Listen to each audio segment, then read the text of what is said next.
ඉතින් welcome back කියලා පිළිගන්න සියලු දෙනා පස්සේ ක්ලිප් channel එකේ තවත් අලුත් වීඩියෝ එකක්. ඉතින් අද මේ වීඩියෝ මම ඔයගොල්ලොත් එක්ක කතා කරන්නේ Call of Duty Vanguard game එක ගහන්න පුළුවන් budget PC එක තියෙන්න ඕනේ දේවල් මොනවද කියලා. ඉතින් අපි මුලින් බලමු Vanguard ගහන්න කලින් Vanguard එක recommended එහෙම නැත්නම් Activision company එකෙන්ම මේක recommended කරන specification මොනවද කියලා.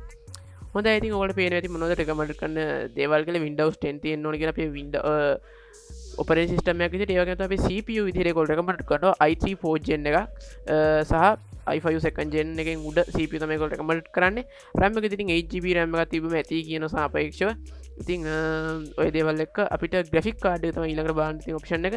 ඉතින් මෙතන අපේ video memory විදිහට 2GB VRAM එකක් තිබ්බම ඇති කියලා කියන මේකවල minimum කියන 2GB VRAM එක ඇති කියලා.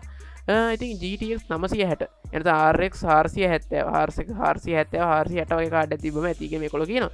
ඉතින් recommended කරන driver version ගත්තොත් එහෙම ඉතින් NVIDIA 472 2 version එක නැත්නම් AMD ගත්තොත් එහෙම 21.9 කියන version එක. ඉතින් ඕවා තමයි මේ game එකේ minimum system requirement වෙන්නේ. ඉතින් අද අපි බලමු අපි build එකට තෝරගන්න දේවල් මොනවද කියලා. මේ වගේ budget game එකක් build හදන එකට ඕනි කියන පළවෙනිටම ඕන තක PC එකේ processor එක තියෙනවා තෝරගන්න i5 3rd gen එක.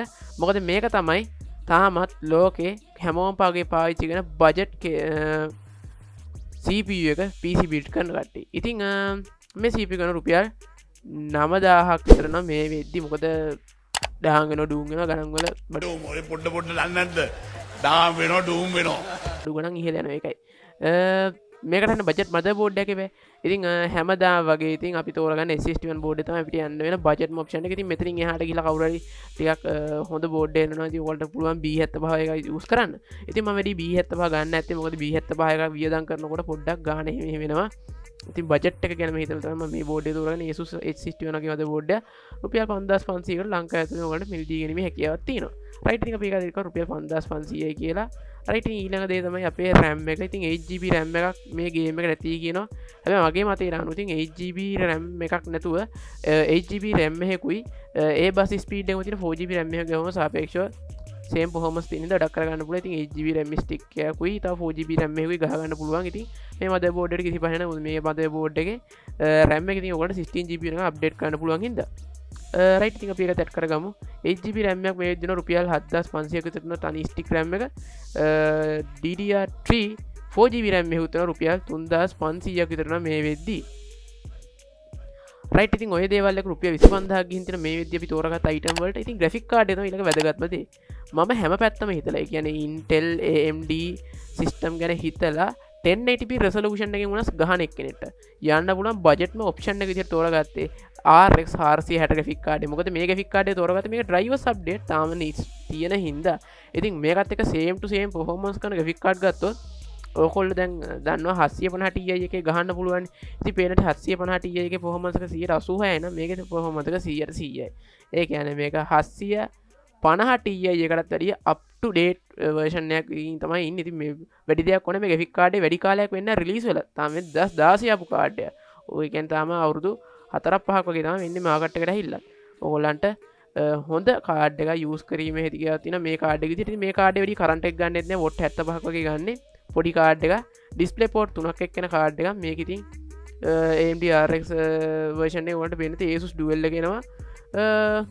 Asus stick එක එනවා. ඉතින් ඔයගේ MSI HIS හැම brand එකකම එනවා. කිසි පණ නැතුව ගන්න පුළුවන් 2GB version එක. ඉතින් මම මේකත් ඇඩ් කරගන්නවා අපේ build එකට. මේ කාඩ් එක වෙන රුපියල් මේ වෙද්දි 22500ක් විතර නම් මේ වෙක ලංකාවේ. රයිට් ඉතින් රුපියල් 48000ක් ගිහින් තියෙන මේ විදිහට අපි තෝරගත්ත දේවල් වලට ඉතින් අපිට ඊළඟට ඕන storage device එක power supply එක සහ case in එක අපි ඒව බලන්න දැන් යමු. ඉතින් power storage device එක විදිහට මම low end storage device එක තෝරගෙන 500GB hard එක basically මේ PC එකට හොඳටම ඇති මේ game එක දාලා ගහගන්න එක්කෙනෙක්ට. ඉතින් අපි ඒක ඇඩ් කරගමු රුපියල් 3000යි කියලා. මොකද මේ 500GB hard එක රුපියල් 3000ක විතර වෙනවා. ඉතින් power supply දෙම 550 watt 80 plus එක තෝරගන්නවා. power supply වලට ඔයගොල්ලෝ යන්න එපා. දැන් අපි use power supply ගන්න ඕන ගොඩක් කඩන්ට එක අඩු watt 450 රුපියල් 1500 තියෙන watt 450 power supply එකක් ගන්න එපා. spin connector එකක් තියෙන එක.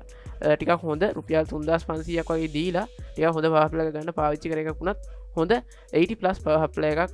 මොකද power rating හොඳ හින්දා උග කල් තියාගන්න පුළුවන් use කරේ power supply එකක් වුණා.